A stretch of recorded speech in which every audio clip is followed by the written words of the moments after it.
Howdy, everybody. Welcome back to The Collective. We have another fantastic show planned out here for you. We're going to be getting into, I guess, all things stress and anxiety. So please don't get stressed out because it's all going to go smoothly. Although it would go much more smoothly if you were to perhaps like, subscribe, hit the notification bell, and that will smooth everything over for us algorithmically. I love it. So it is June. It is Men's Mental Health Month, and every day on the collective, we're talking about mental health issues, and I guess maybe not issues isn't the right word. Facets of men's mental health. And Subjects. subject today is going to be stress and anxiety. So, any thoughts, disclaimers, or anything that we should hit before? First off, actually, before I even get that far, none of us are doctors. So again, any advice or any thoughts that we bring up are our own, and they are subjective to our experience. Any other thoughts or? Yeah, I just want to give you a little Sorry, disclaimer here. I'm Yeah. loving the month-long topic here. It's fantastic. I should probably be a listener of the show, not on it here. But I'm a recent convert to the mental health initiative. I was very old school back in the day, and I kind of subscribed to that suck it up old school mentality. So this topic and the fact that we are talking about it now is fantastic. So just throwing that out there that I'm a recent convert. Awesome. Every day a new you get to learn new things, right? That's the joy of being a open-minded person. I love it.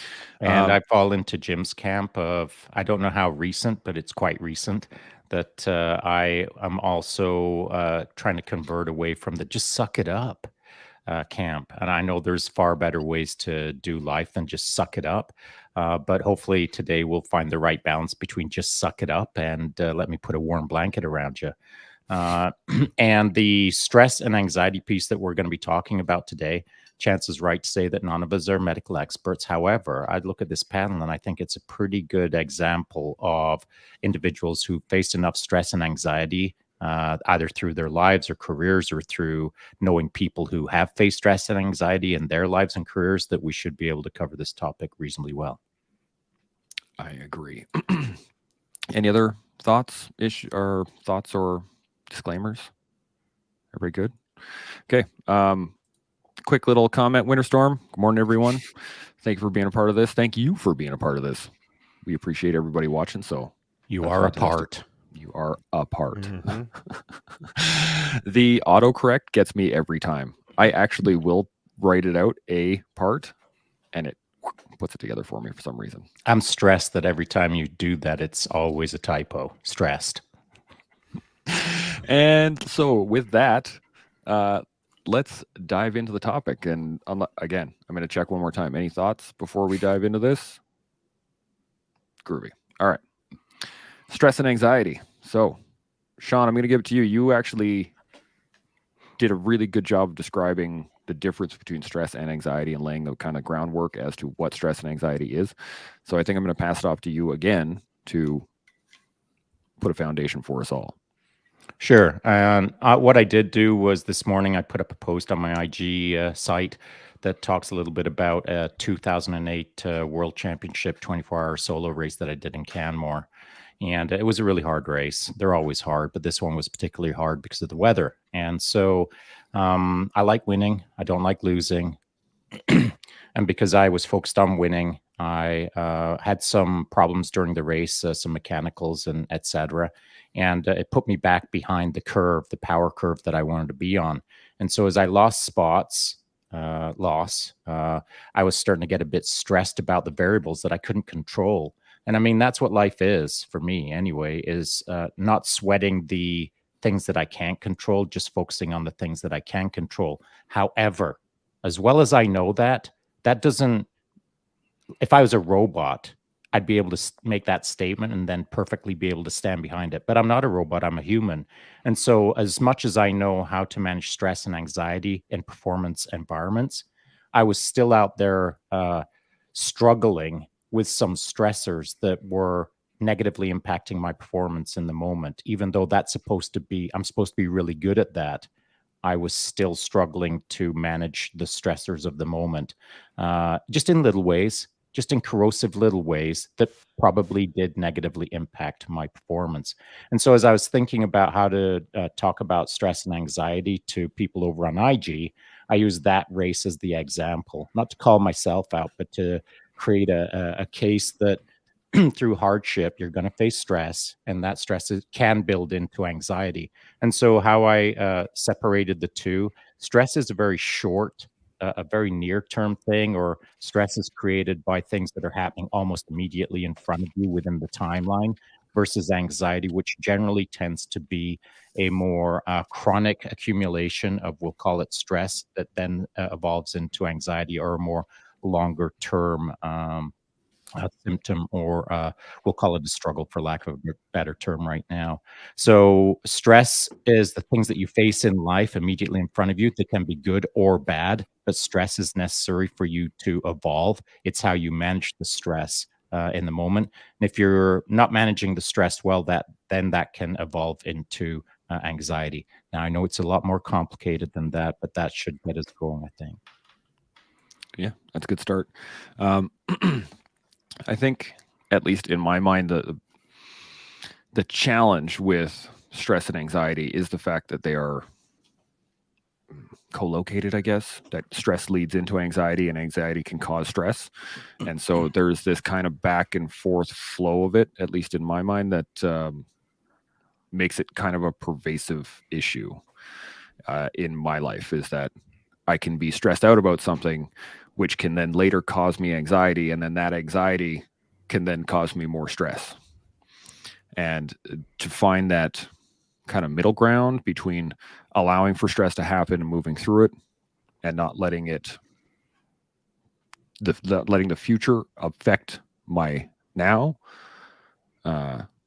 it's challenging. But that's been what I've been working on in terms of my own anxiety and my own stress, is finding that line of being able to handle the stress without taking on too much to increase anxiety later, and back and forth, if that makes sense. Let's, I think, go around the table and talk about how does stress and anxiety apply, perhaps. How do you engage it specifically? So I'm going to start with Seb. Yeah, so unlike the PTSD piece, anxiety is something that I'm very familiar with. I have a long tracking history of being prone to anxiety, as far as excuse me, from a family perspective. At the we'll call it at the DNA level, my entire family, for the most part, were some sort of anxiety medications over the years, and that's something that I was wanting to get away from, even though I knew I was predisposed to it. And it became quite apparent quite young. By the time I was like 4 or 5 years old, I was already thinking about the war with the Russians, and I was afraid of airstrikes, and I was going down these rabbit holes, and fear of death of my parents, which is normal for kids. I'm not suggesting that any of this is abnormal, but it was quite clear that there was a lot of things that I was displaying, a lot of the symptoms that were long known in our family history. So all that being said, I have learned to manage my anxiety over the years and to push past it. That is all I was able to do. And the way to do that for me, and it's not that it works for everybody, has been to go into exploration. So the difference, Shaun outlined, kind of the difference between the stress and anxiety piece, which there is some more complexities, but we're not obviously, necessarily qualified to go that deep into the subject as far as like establishing the psychological difference. But one thing that I do know is that anxiety is basically a spotlighting of the stress. So the stress is generally based on something that's real, that has the potential to create issues for you, and you then start to dwell over it because the brain starts spotlighting it. But once it goes to a certain extent, it becomes grounded in surrealism. It's actually not real. You're starting to make stuff up now on account of keeping yourself safe. And so anxiety is a massively blown up issue. That is why when you compete in jiu-jitsu, when you do certain things that cause you an incredible amount of anxiety, by the time you're done, you're like, I can't believe I was that stressed over this event. It's because of that. It's because of all the things that you added to the potential risk. And so for me, I understand that. And so one of the things that I really like to do is to go straight into exploration to begin with. I will break down my problem. Like, what is my fear? What is my anxiety here? If it's public social encounters, if it's this, if it's that, it really doesn't matter. I will break it down, because once you know what it is that's causing you issues, you can start striking them off the table because they make no sense. But if you don't know, all you have is an emotion. So you're going by this emotional, an emotional bundle of negative emotion, and you really don't know where to start. So it's like, okay, write it down. For me, write it down. What is it that's causing me this anxiety here? And I start breaking it down. And then it's like, okay, this doesn't apply on account of this, that, and the other thing, right? So for example, if I have anxiety in a social settings as a result of a beating I got when I was young, it's like, now you're 210 pounds and you're black belt jiu-jitsu. Like, this is over. These days where somebody can just roll up to you and steamroll you over, I can't speak, are over, right? So that part goes, boom, you're no longer that little boy. You're a man now. That has the potential for dangerous responses. So boom, done. Now there's another one below that's causing me another set of issues. So I'm going to look at it objectively, and I'm going to be like, okay, is this something that still applies to me, or have I done anything to address this? Is this something that's a real threat? And the answer most of the time is no. So it goes, right? And the more you start striking those things off, the more this becomes your logical override. So once you know, and once you have your roadmap to how you need to address that speech, every time it comes back, I go back with what the findings were. So all I have to do is to go back to the list every single time. I don't know if that makes any sense. And of course, it's situationally dependent. So if something else starts stressing me out, I may have to do it again, so that I understand exactly where my logical override is coming from. But then I can do that. That's how I manage my anxiety. I really like that. It's recognition and bringing everything directly into the present. I really like that. Jim or Trav, you want to jump in next? Sure. Go ahead. So I've been taking a bunch of notes as we've been talking here, and my difficulty will be just keeping this concise in a logical format. Seb, is it stressing you out? Totally stressed. Seb, ignorance is bliss. They say that, and people with a higher level of intelligence will have a higher level of imagination and will be able to preconceive different ideas that could possibly happen in the future, which they can in turn dwell upon. I like your idea of systematically going through and creating a list of different ways that you can address them and essentially rationalizing the process. I think some people might have difficulty doing that because they haven't practiced it like you have, or the process of looking at all of those points will bring them to a higher level of anxiety because they're dwelling further and further down that same dirt road, making those ruts deeper and deeper. And sometimes it might be easier to look at the areas that don't bring you stress, to examine the periphery and the perimeter. And if there's things that are really stressing you out right now that just seem too big and overwhelming to take on and work through, but maybe there's something on the outside and we can just kind of take a moment to examine the periphery where we don't feel that. What's the psychophysiological effect on the body? What am I thinking when I dwell on this subject? What am I feeling? How's that presenting? Is my heart beating faster? Am I breathing faster? And what areas feel more comfortable? And that's one area that I've seen successful for dealing with that forward-thinking anxiety. Stress is, and again, we're not doctors, but there's all different types of stress. And these are typically real things that are happening, like has been mentioned, and they can be good or they can be bad. But the effect is quite often the same on the body, the good stress or the bad stress. And particularly if it's an ongoing good stress, it can start presenting in a negative way in the body. And Shakespeare in Hamlet famously said, "There is neither good nor bad, but thinking makes it so." And that concept of how we think about our issues, I think, is fundamental to how we deal with stress. And when you're in the thick of it, holy crow, is it ever difficult to see the forest through the trees? That's where something like the collective here is helpful. When you can surround yourself with other people who have a baseline on you or who have had experiences, and they can just say, hey, hold on, smarten up. Let's take a deep breath. What did Nietzsche say? He said something, never trust a thought that occurred indoors, which is one of the reasons why I enjoy the outdoors. It's bigger than me. There's so much more going on. You get out of that confined bubble of what you're in, and you get into a larger environment to make these ideas. There was a Asian proverb. What was it? You guys may have heard about the old man on the horse. Sai Wing Shi Ma, I think. My poor Canton. I did a couple years of Cantonese. But, old man on the horse. No big deal. Yeah. And his horse goes missing. His neighbors come by and say, oh man, I'm so sorry. This is terrible. He's like, yeah, perhaps.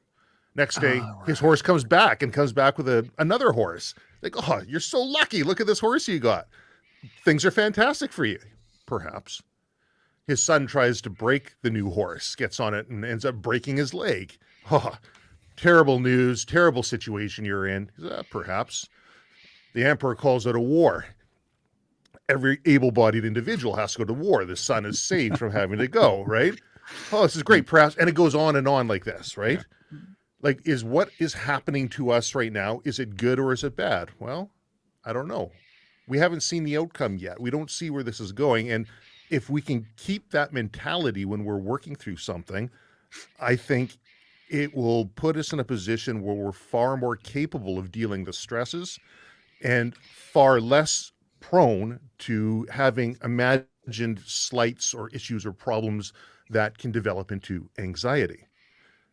We've got short-term stress, long-term stress. I think I have dealt with the long-term stress more than most that I know. And it's something I've put a great deal of work and effort into over the years. That's a subject for perhaps another time. But I will leave with that famous quote from Viktor Frankl, right? He says, the one thing you can't take from me is the way I choose to respond to what you do to me. The last of life's great freedoms is one's ability to choose their own attitude in any given circumstance. So if we can hold on to just that we can create our own situation and have our own attitude of how we wish to respond to things, I found that to be a powerful tool in dealing with stress. But I've talked enough. I'm going to pass it over. That was 6 quotes in 5 minutes there, Trevor. Right? Just dropping them left, right, and center is awesome. Just one thing I'd like to piggyback on what Travis said here, just because it bears on the conversation. But people that have social anxiety, for example, which is a very real problem, oftentimes they are actually better if they focus on others. So if they're going to social settings, instead of how am I standing, how am I speaking, how do I look, how is everybody perceiving me, focus on the person you are talking to. Try to obtain as much information from them as you can. Try to, and so they get out of their own head and basically act normally. And yes, there are people that have, this disability to an extent where it exceeds this, and there needs to be behavioral stuff done so that they can overcome. But at the fundamental level, it's one of the ways to do it. So if you're too introspective, start paying attention to other people, right? So it's always a balance, it seems like. I like it. It's all about the interpretation of the stimulus. Yeah. And I think that's the really awesome point. Jim? Sorry, I'm going to have to I got to get this thought out of my head. So we're talking about the stimulus and, seeing the outcome of working through stress and et cetera, as Trav was mentioning. And here's just a random thought. When you're 20 and 30 years old, all of the stressors that you face, as an example, you go into the CQB room for the first time, and your vision starts not full tunneling, but it starts to tunnel a little bit. Your heart is racing a little bit. Your senses are a little bit more alive. The whole thing. We've all done it. We all know what it feels like. But, the 1,000th repetition later, there's no tunneling. There's no heart racing. In fact, what you have is an expansion of your abilities preceding that first time that you went through. Now, all of a sudden, 1,000 times in, you're actually feeling like some sort of Jedi master that you can feel things in other rooms. I'm I'm making that point for a reason, because on day one, you don't know what to expect. You just know that everything tunnels in and your heart races. But on day 1000, you've gone through all the feelings, you've adapted, improvised, and overcome them. And now you're seeking, or at least I was seeking additional abilities that I had, I believed, grown through those 1000 efforts to now be a new version of Shaun. And it's my job to explore that new version of Shaun. It's Shaun's job to adventure in that moment. And so that's how I've run my program. No matter what the stressors are, it's my job to manage them and then grow out of them through the adventure. And so I wrote this down. I rarely write anything down in these things, but you'd stated, Trav, that, to see the outcome, sometimes it's hard to see the outcome. Well, it is when you're 20. But now at 60, I can see the outcome. And as I've stated, like stressors that stressed me when I was 20 are almost laughable now. Most stressors are almost laughable compared to when I was 20. And so the good news is this, that 40 years after I started getting stressed, I don't really get stressed too much anymore. But that's the process. The anxieties that I had when I was a young man aren't the same anxieties anymore, because that's 40 years of work. And so for anyone out there, all the young folks that are maybe listening to this, the good news is you can see the outcome. As long as you do the work today, the outcome is this. A couple of decades from now, you're going to be good to go to some degree. Just one thing. Sorry, Chance. Yeah, one no, thing all good, man. I have to get it out too, because otherwise, and I don't care if I don't speak for the rest of the thing, because this is very valuable point that Shaun just brought up. And what he's talking about is the exploration piece. And that speaks to willful versus involuntary exposure to a certain stimuli, right? So if you are actually forced into a situation against your will, in the sense that it's a complete surprise and boom, you're immersed in it, it has the propensity to make you a lot worse. Whereas if you willfully engage in the things that are terrifying and scaring you, you're actually using a different part of the brain, which is not linked to fear and to fear response. It's lead to response, positive response, and creates positive emotion in relation to the challenge that's placed in front of you. That is why Shaun is talking about taking a couple decades. Well, I will argue that he probably wouldn't have taken a couple decades had he had the information that we are now 100%. sort of providing to somebody else. So the good news is, if you're watching this show and whatever it took us, 2 or 3 decades to come up with something, an observable result as a result of, repeat mistakes, you're avoiding that because we're telling you exactly how it works for us. So it gives you some options, at least 4 of them through 4 different lenses. Yeah. Awesome. One point on that is everybody I've known that's ever spent a very long time in any one particular business or engagement or career or whatever, is that they always say near the end is that, man, if only I knew now back then, or if only I knew what I know now back then, right, I would have been so much better. And I think that goes into a lot of it, is that's how you pass on the knowledge. And Trav, Eric Lister is correcting with Sai Wang. I imagine that's pronounced. I don't know, but There it is. perhaps there you go. So Sai Wang. Sai Wang, there we go. Thank I you. believe. I don't know Cantonese, so I can't tell you. But Jim, let's get your thoughts on strikes and anxiety.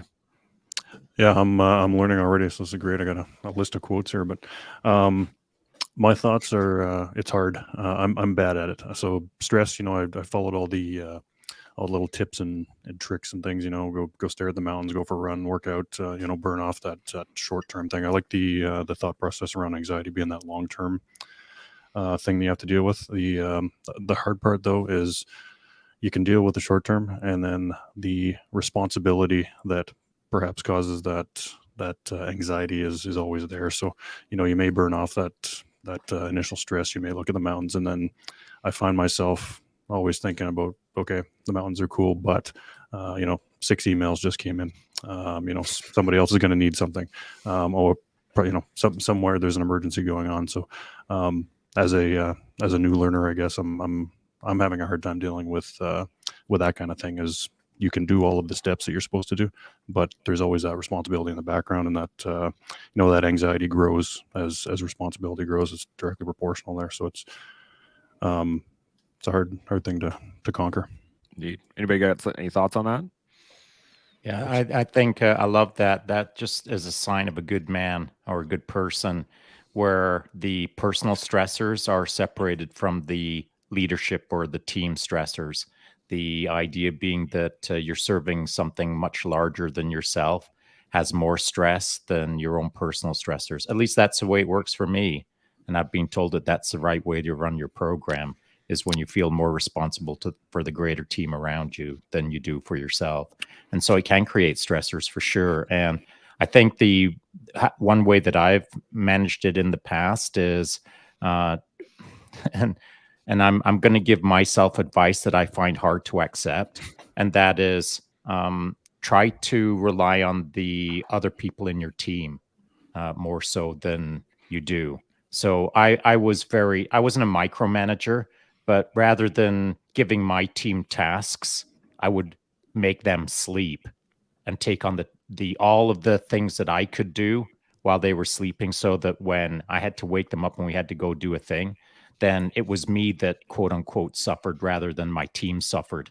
But it was explained to me very clearly one day that my responsibility is to be the most good to go in that moment, not the least good to go in that moment. And so I had to change my ways. I had to start giving more responsibilities out to my team so that I could hold my space in the role that I had most effectively. And that required me passing on work to others that I didn't want to pass on to others. And so it's finding the right balance. At least for me, I struggled with it really hard to give work to my team rather than hanging on to the work myself. I like that a lot. Delegate and disappear, right? Well, yeah, the D&D is a great thing, and I do like it when it's mops are involved. You know, grab a mop, I'll see you later. But when it's like hard freaking responsible task, it's way different than a mop, 100%. Any other thoughts on Well, just to echo a little bit, I 100% adhere to what Shaun is saying here. And I was the exact same way. I was one that always felt the need to lead by example. And I always did that until I understood where I needed to be and who needed to be involved and responsibilized. And then having the conversations, and I was never far. I was always around doing a concurrent task or something that needed to be done in order to accomplish the mission. And so, but one of the things that we're really bad at, and I know organizationally, Jim, we have is two things: is establish safe boundaries, so to speak, which we're going to always take on more and more and more. And the problem in 80% of people do 100% of the work because they're taking on absolutely everything, and they become dependable. And when you're dependable, that's kind of a problem for you at some point. And I mean that respectfully. Obviously, you want to be dependable and you want to be the guy that everybody goes to. But with that comes something else, which is you're a fall safe now for everybody that needs something done, because they know it will get done. So they will tap into you. So having the ability to establish some boundaries, no matter what these shifting priorities might be. And if they keep on shifting priorities on me, I'm going to have that conversation about, if you keep shifting priorities, I will not do any of the stuff that you want me to do at the level at which you want me to do it. So that helps in managing the stress once you've already verbalized that. Additionally, if you have guys around you that have been rolling or riding the coattail, so to speak, and they do what they do and they do it well, but unfortunately they haven't been challenged, they haven't done anything higher than the level, and you should be able to work 2 levels above your rank at any given time. And if you're not in the rank, you should be operating at 2 levels above wherever your corporate setting is. And so for you now, it might be the time to look at the guys around you and say, who has done a lot that can do something different to help them develop in other areas. And if the answer is really it's been same old, but you're the only one that gets additional tasks put onto you, then there's a problem. Additionally, if you are all swimming with the sharks drowning, then what is the solution to this, and how do we mitigate that? Do we need more people in here? Do I need to write a business case? So there is actions that can be taken right in line with what Shaun was talking about, but it needs to be considered carefully and it needs to be applied, right? I like that. Trev, you got any thoughts? Yeah, I guess. On the management front, similar to what's been mentioned here, I always have this mindset. I've built this company. Nobody can do it the same as what I can. Nobody can do these certain things as well as me. And I want to make things easy for other people to succeed. So I'll take on these different tasks and these different roles, and I'll show them how it's done and lead by example. And that is a surefire way to really burn yourself out. And really, nobody else can do it as well as me, my way, but they might be able to do it a different way better, right? They might be able to do something that I wouldn't even think of. Don't tell a man what to do. Tell him what you want to see accomplished. Let them surprise you with the results. Patent there. And then the sort of a drop dead management system of somebody comes in and they've got an issue. And so often I'd be like, that's easy. Here's a solution. Go do this. Someone comes in. Here's a solution. I got it. It's easy. And all I was really learning was how well these people could respond to direction and orders.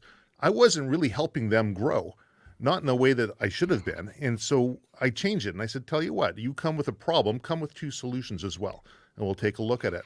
And oftentimes people would come with 2 solutions that totally sucked, and we'd analyze why in a way that's not going to be just cutting them down. But over time, the solutions they came up with started getting better. And sometimes they exceeded the solution that I would come up with. And pretty soon I didn't have to be there all the time in order to solve these problems. And the wheels didn't fall off the bus like I figured they would. Everything didn't fall apart. Like at some point, Jim, you're going to retire and everything's going to keep rolling. This idea that that level of control that we try to maintain over every aspect of our life and things that we do is, I think, the number one thing that drives people to anxiety. And it's a huge stressor. Realizing, taking that Taoist philosophy, is it good? Is it bad? I don't know. It's not my fault this person's having a bad day. I've got certain things I can do to assist them in the process to get there. But at the end, there's only so much that I can provide, and I'm going to have to compartmentalize that. So a few different things. And then, of course, when I was, both Seb and Shaun mentioned, having that experience now, and man, it sure took me this long to gain that. I've had so many discussions with people and asked them, knowing what you know now, would you change things in the past? And I've never had a person say, I'd change it. They've always said, no, it's made me who I am now. I needed those lessons. Those stressors that I was going through at the time were there for a reason, because I needed to learn from them. And if I haven't learned from them, they're going to continue repeating themselves. It's like Bruce Lee. Don't ask for an easy life. Ask for the strength to endure a hard one. I love that. I think you actually asked me that question in my own kitchen. Would you change anything? And I believe I said no. It's exactly it. And so something did come to mind in respect to Jim, and then what you just stated, Travis, put those 2 things together, and this little thought bubbled up into my head. Stress and anxiety, the stressors that we're willing to accept are based on the velocity that we apply. And so what velocity are you talking about, Shaun? I'm talking about the thin veneer that you lay on top of everything in life, whatever you're doing. You want to go kick ass at what velocity? What did you just paint? Was that a 2 out of 10 or an 8 out of 10 on that problem? What veneer are you laying on top of the problem? What stress are we talking about right now, and why is it more stress or less stress? So let me give the example. Stressors are always in front of us, for good or for bad. We get to shape them in the way that we shape them. It's up to us to run our life the way we run our life. But as stressors show up, we get to ferociously engage in them, or we get to kind of ease into them. And the example that came to mind as you were both talking was this. At one point, I owned a coffee shop. It was a Second Cup in downtown Calgary. And I just wanted to see what I could do in the coffee game. And bought this place, turned it around from an underperforming store. And within 2 years, within the Second Cup franchisee chain, which was several hundred stores across Canada at the time, within 2 years, I was franchisee of the year, as pronounced down at the Tucson, Arizona convention that year. Quite a surprise to me. But here's the thing. The reason I bring that up is because when I owned my shop, I focused on kicking ass. And that created stressors for me that were unnecessary. But those were stressors that I was used to. But I explained to my staff, hang on for the ride because I'm going to push a velocity. We're going to turn this place around. We're going to own this space. And they didn't know what that meant to me because they didn't really know me. But within 2 years, they knew what that velocity meant. But here's the benefit of that velocity. I achieved something that I'd set for myself as a loose target, win. And then my staff as a whole, as we progressed as a team, they freaking loved it. They were on fire. They were as proud as punch because they were in the game of kicking ass. And so my job was to manage my stress while ensuring that they were winning. So the team around us, and Jim knows this, I'm not directing this at Jim, to create a successful team, it's my job to take on the most stress. But my stress has to be stress that I can shape for the team to create good outcomes. So I'm going to push a pace or not. The stress is determined by the velocity that I spread over the task. And not all tasks require 10 out of 10. So it's our job to manage the velocity against the problem. I like that. Seb, you got something? Yeah, I really like the analogy, Shaun. And if we were to sprint on a line and we're walking down the street and all of a sudden I start sprinting as fast as I can and I don't tell anybody, I caught everybody by surprise. Nobody was prepared. Everybody loses. Everybody's discombobulated and flying all over the place. Whereas if you go, okay, guys, once we hit that next telephone pole, we're going to sprint for the next whatever. And we're going to try to go as fast as we possibly can. And everybody's like, all right, let's do this. Now you got buy-in and now your team is pulling in the same direction. So that in itself relieves some stress. So the additional level of stress that you are taking on as the leader is actually diminished by the fact that you have buy-in from the people that you have selected to be where they need to be in this position and help you sort of achieve the outcome. So I really, really like that.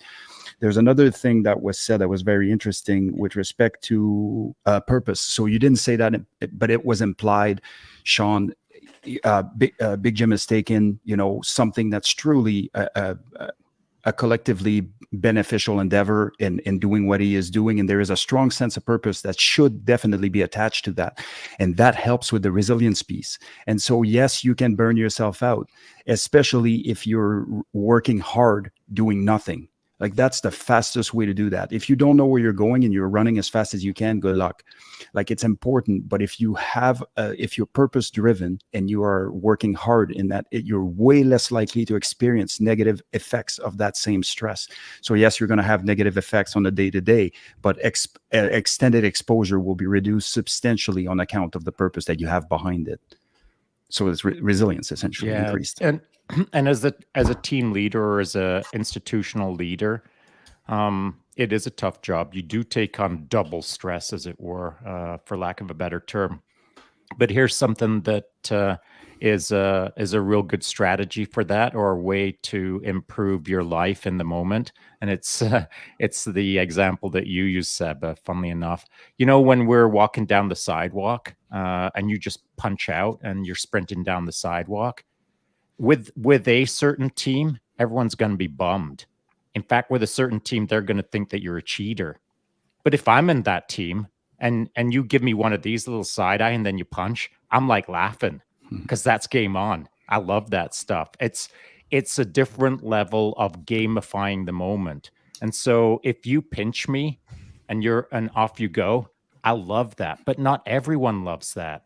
And so as a leader on the sidewalk of life, looking to do things better, you got to know what you're trying to do. You got to know how to engage the team, and you got to get the right people around you so that when times get tough, you can all just have a bit of a laugh about it to some degree. 100%. Jim, you got any thoughts? Yeah, I do. You mentioned something a while ago. Would you change anything? The answer was kind of collectively no. I would disagree with that. I would change a lot. So I got slapped in the face with a learning experience, I guess, call it that. I was a bit of a dumbass back in the day, and I learned a lot. Just to touch on Gray Man Dead's conversation there about emotional intelligence, I was slapped in the face with an emotional intelligence learning experience. That people actually have feelings, and I didn't kind of understand that back in the day. You and me so, both. So yeah, I wish I would have known that earlier, I guess is what I would change. Yeah, it wasn't a word back then, though. Emotional intelligence actually wasn't a phrase. It wasn't a thing. So Yeah. It just begs the question. I'm very interested to see how this conversation and these conversations we're having them now, but I'm wondering how the the current generation who's been exposed to all this makes out now and in the future. Like I'm just learning it now or fairly recently, but how does everyone who has been experienced and grew up with this, the fact that we're allowed to have this conversation now, how are they going to make out in the future? Or is social media negating all that? Is the onslaught of these topics too much? I don't know. Just an interesting thought about learning it early, but also how does that actually work in the long run? I think it's a I have double-edged these same sword. thoughts myself. Trev? Yeah, I think that's a double-edged sword. And what I see in the younger generation is a higher willingness of acceptance of others, and the ability to talk about issues that might be bothering them, which is positive. I think that's a really great thing. It's our generation grew up, we got to be tough, keep it to ourselves, and we see what happens from that. Mind you, the other side of that, and this has been talked about in the collective in the past, is a victim mentality. And people start putting labels on things, and they start wearing those labels, which is difficult. If you want to make any change in your life, if you're the victim, that means you're not able to affect that change. And that level of personal agency that individuals have seems to be forgotten by a lot of people. Everyone's looking for somebody else to make the decision or someone else to make things better. I would be happy if this wasn't happening, or if things are a little bit different, or if you respected my emotions or my safe space or whatever it might be. And I see that slowly turning, and that pendulum has to swing back at some point. But for a lot of people, especially in the younger generation, there is a mindset of what are people going to do to accommodate me or to accept me. And I think that ultimately will lead them to high levels of anxiety or stress, or avoid things that they would otherwise make them great, because they just don't feel like they have that level of agency. Somebody should do something about this, but not me. So Yeah. a bit of a double-edged sword, I think. For sure. As a massive oversimplification, this is how I've considered it for some time. My generation, we didn't talk much, but we actioned things. This generation, the young generation, new generation, talks more, but does less action. Yeah. You nailed it on the head there, Trav, when you said it's a pendulum, and that it really does, it kind of gets kicked off in one way, and then it swings as hard as it can that way, and then it swings all the way back, and it is a challenge. And if you look back in history, you see it kind of back and forth, this, to use not really effective terms, but more openness, less openness. And I think it just kind of goes back and forth, just based on mindset as to how people engage the world. Now, we got some great comments here. Dre, specifically, I do want to get to your question, but I'm actually thinking we're going to do a whole show on it. So I'm going to hold that for later. Don't you worry. And we're going to talk about emotional intelligence as an entire show. So we'll get to that. Eric states, Travis's earlier point, the body doesn't differentiate between stress. Helpful to keep track of the physiological load you're under when considering adding new stress, like a difficult workout or a new job or buying a dog, having kids, whatever, right? I think that's a great point.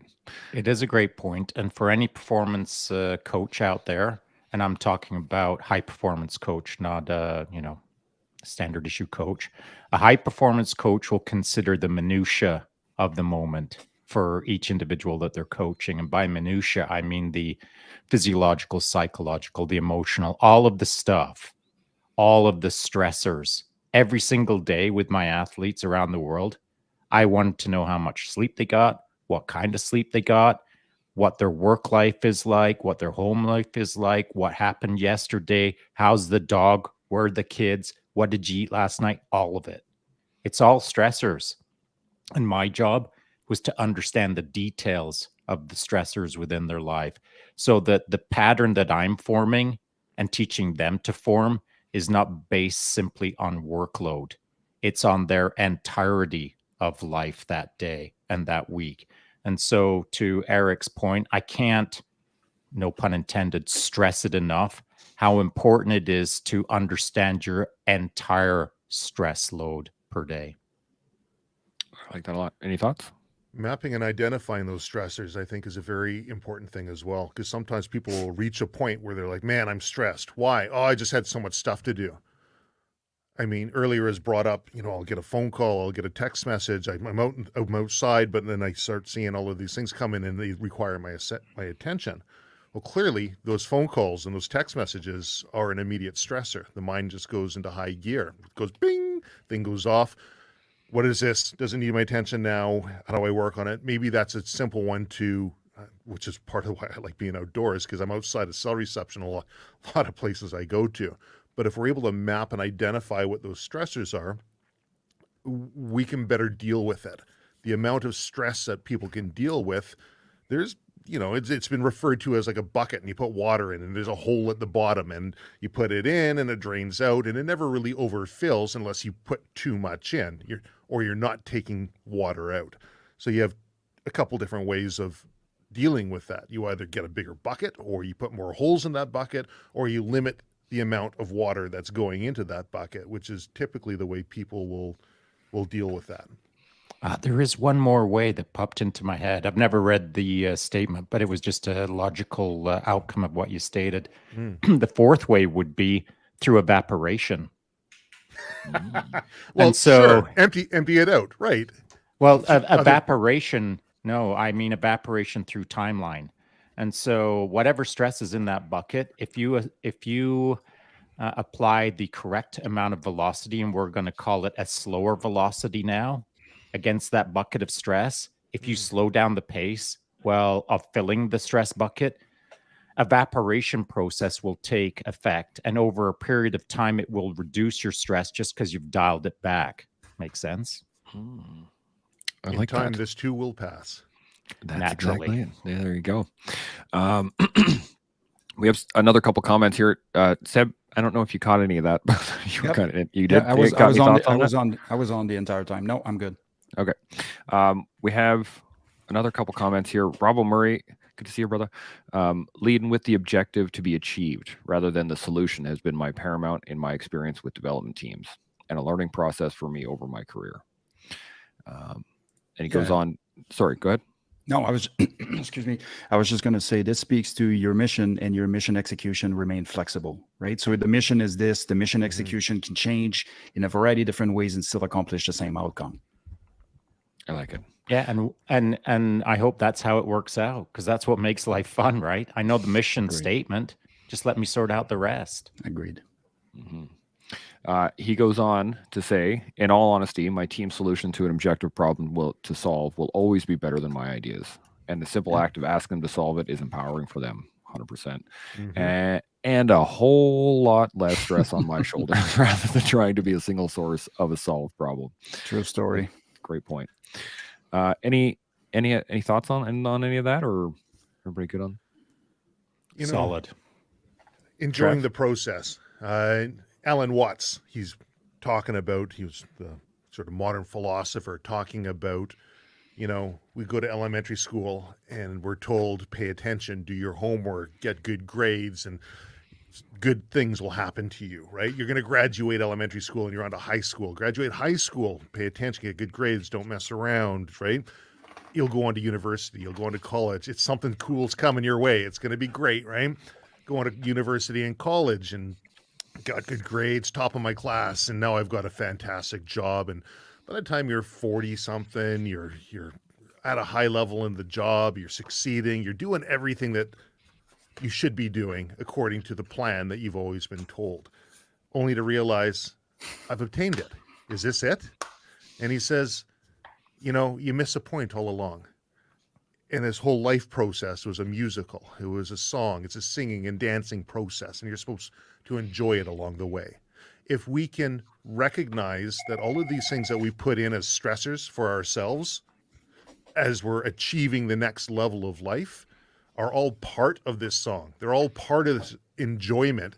They're the things that will make you strong. Don't wish for an easy life, wish for the strength to make you endure it. Well, you don't get that strength without working out. These little pieces along the way that are stressors, that are anxiety, these are all little building blocks to where you're going to be in the future. And I think if people can reframe that a little bit and find a way to enjoy that time in the moment, it'll reduce overall stress. And man, at least you're having a good life while you're doing it, right?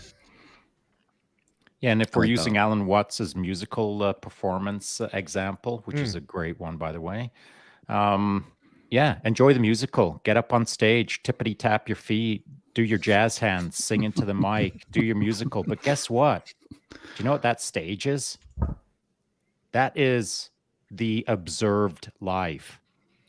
So while you're up on the stage tippity tapping, there's an audience that's paying attention. And the opera or not that you're about to launch into is what impacts the world around you. The stage that you stand on, the crowd that's observing the moment, that's what changes the world to some degree. Like these conversations, we're on a stage right now, the stage of life, if you will. And as we do our little symphony today, there'll be people in the audience of life that will view this and learn from it and be richer for it.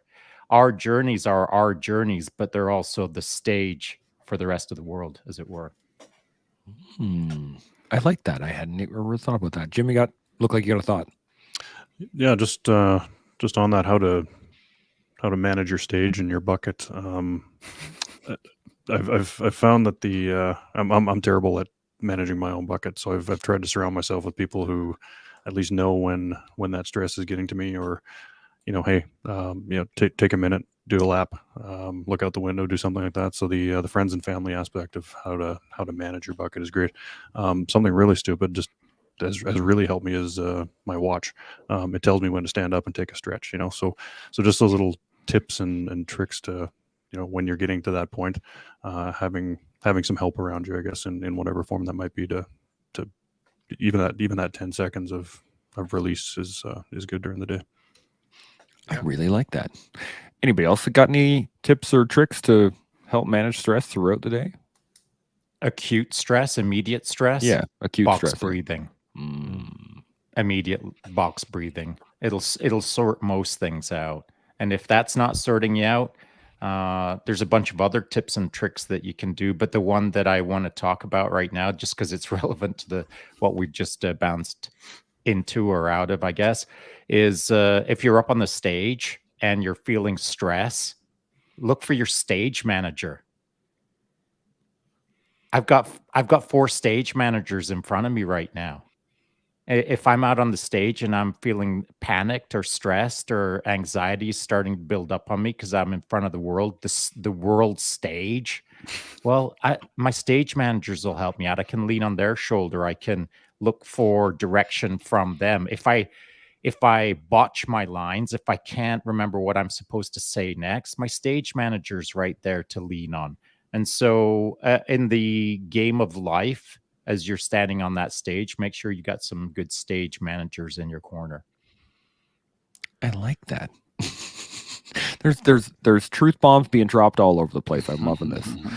So that's for acute stress. For long-term stress, I would say make a business plan out of it and set a goal. Where are you now? Where do you see yourself now?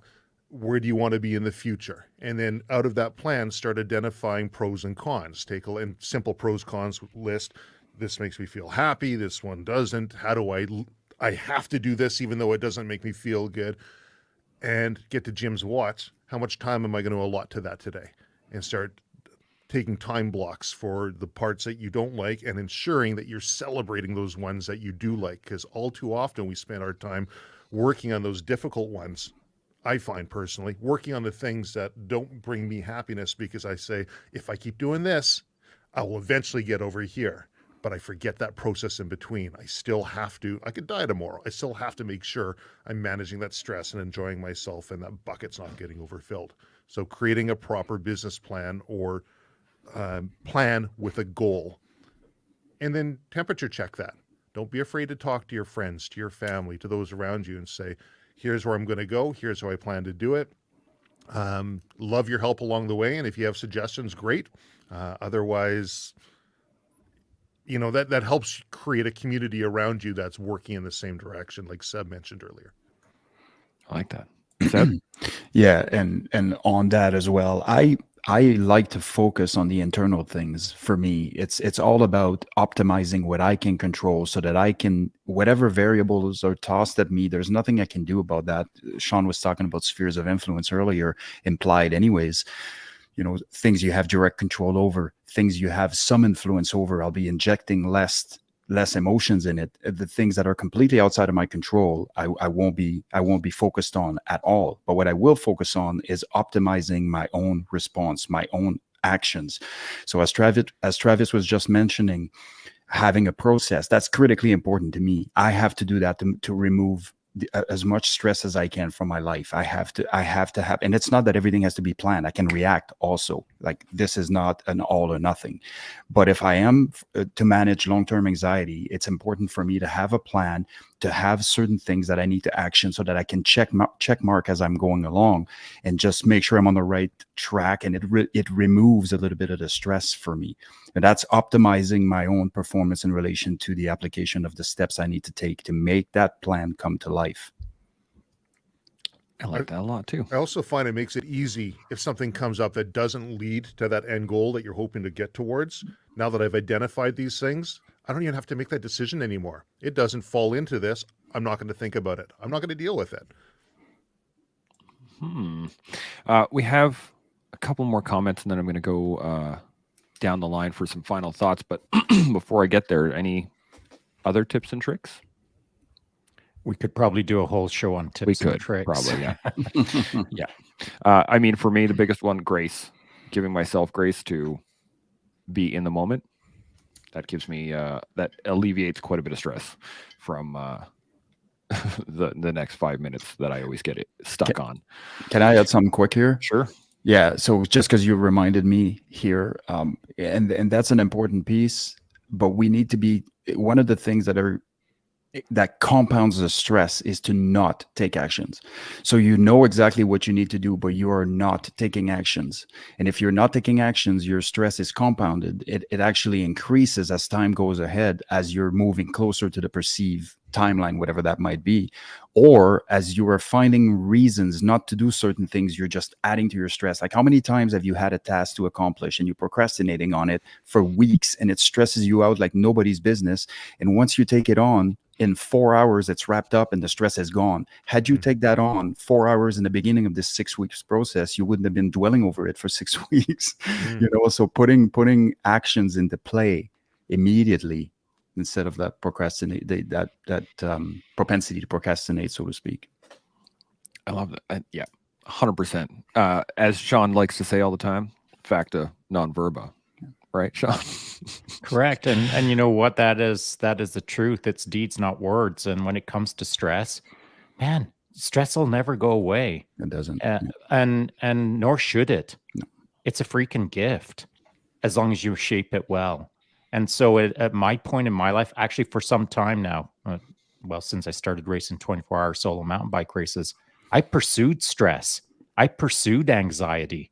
I wanted it because I got to choose my own level of stressors by identifying what kind of stress load I would pursue and the kind of stressors that I enjoyed, competitive stressors like that. I lost lots of times, but that stress is stress that I could engage in a positive fashion. And so if you're trying to figure out how to manage your stress better, pursue good stress. Find stress that gives you stress, but is fun stress.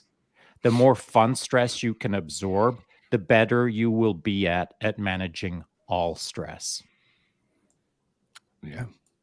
Again, you really, I missed the Mike the mic sweeps. I missed the days of those mic sweeps. They're awesome. I didn't like them. Dre says, when faced with stress and anxiety, remember this quote: God grant me the serenity to accept the things I cannot change, courage to change the things I can, and the wisdom to know the difference. I think this is a great quote, but it's an even better statement, is understanding what you actually have control over. And Sounds that like is, a friend of Bill. it basically, we've said it a lot of times, so I'm not going to go into it too much. And he goes, this quote has helped me take a step back from making rash decisions, I think anything that can, maybe not anything, but if you can find a quote, or if you can find a mantra or some sort of ritual that you can do to mitigate some of the stress you're feeling in the moment, I think that's just a solid, good idea. Or make one. Or make one. That's even better. Exactly. Now let's, we're just over an hour here. Let's roll down the line, and got any final thoughts on anything? Let's start with Trav. No, I think I said my piece. That was Bill W. Quote there. I think it's used. Call it the Serenity Prayer, but yeah, it can help people. I think really it comes down to how we wish to control what's going to happen to us, and realize that we can control it, and start taking those steps in order to work towards something that's going to be more desirable if we're in a situation of ongoing long-term stress that we don't like. And the immediate stress, sometimes it's hard to avoid those ones. That box breathing is great.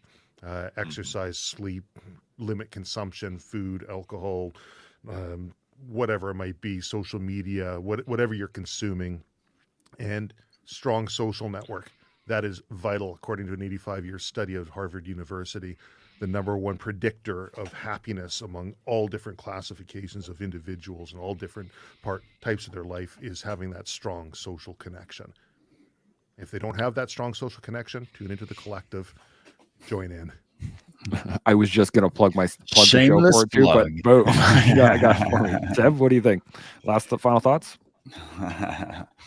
Yeah, it was a great conversation. My goal as an individual is to not necessarily lessen the amount of stress all the time, but to be braver in the face of it, and to understand what the mission is and what I'm after. I would say that it's just simply not going away. It just isn't. So how do we optimize? And to the point that Travis just made, I think that's a very underrated point. Like physical fitness, all of those things that we didn't get into that help stress manage, that can also replicate certain levels of stress, that will help build some sort of inoculation towards stress as well. So there's a million other things we could be talking about, but it has to be a holistic approach. You can't just be, I'm gonna dress it, on the one way street, so to speak. Like holistic approach. For sure. Jim? Yeah, thanks for the double-digit quotes here today. I got a list going. It is nice though, just the fact that these things have been identified before, they've been dealt with before. So it's just a nice little centering, bring you back. That it might be just a short sentence, but it is nice. And like, oh yeah, there is a solution for this, because people have explored it, and now there's a meme or a quote that's out there that can put you in the right direction. Thanks for the conversation today. I could probably listen to this all day, and just a little plug for the collective here. And this is the whole point, is that you've got a group of experts on life that are all coming together, and it's nice. So thank you guys. Our pleasure. Shaun, final thoughts? On stress and anxiety, for some time now, I've been pursuing my own forms of stress. I actively put myself in stressful situations. I create them myself. I actively step into them myself. While I'm in them, I actively own the moment. And when I'm finished in the moment, I sit down and I consider the stress that I created and how I manage myself in the moment. I love stress, man. I love creating challenge for myself. The harder, the better. And in fact, when things go fully sideways, it pleases me immensely, because that's where I learn the most. It is a process that takes time, though. And so I've said it in the past, if you're looking to figure yourself out a little bit more, grab a rucksack, go walk for a day and a half. and get lost in a farmer's field, lay down, have a cry, get hungry, get thirsty, and then stand up and walk back home. That's hard stress. It's not for everyone. But if you can mentally assign some form of stress in front of you that you shape, you own, you get in, you come out of, and you learn from, that's good stress. So figure out something to pursue today. Yeah, I entirely agree, and I think that I don't really know how to end it after that. If I prefer you to do the whole learn, build, grow thing now because you got the whole end line. But You did a good one yesterday. Yeah, well, I appreciate that. But thank you, gentlemen, for the conversation. It has been, I think, outstanding in my view. Got some excellent information out there for lots of people, and the fact that we're able to discuss this, to your point, Jim, just the ability to discuss this in the open and not feel any kind of way about it, I think is progress for us as a species, just in general. But as we, learn how to manage within our stress, we can then build through our stress and we can grow beyond it. And you can do that every day here with us on The Collective. We'll see y'all tomorrow. Chimo. Chimo.